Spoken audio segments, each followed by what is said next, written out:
How to unsend a message on TikTok. So the very first thing you want to do is to head over to your application TikTok and make sure you are logged into a specific account. Once you're in here, head over to inbox at the bottom. Head over to the inbox of the person that you want to unsend the message. Tap and hold the text that you want to unsend.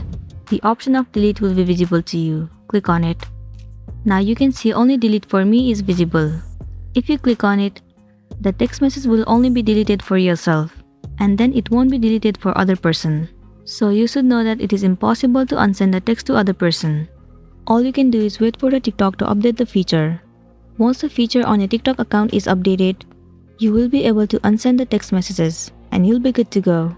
So that's it, and this was our tutorial video on how to unsend the message on TikTok. I really hope this video is going to be helpful for you. If it does, please make sure to like and subscribe to our channel. Thank you for watching it till the end.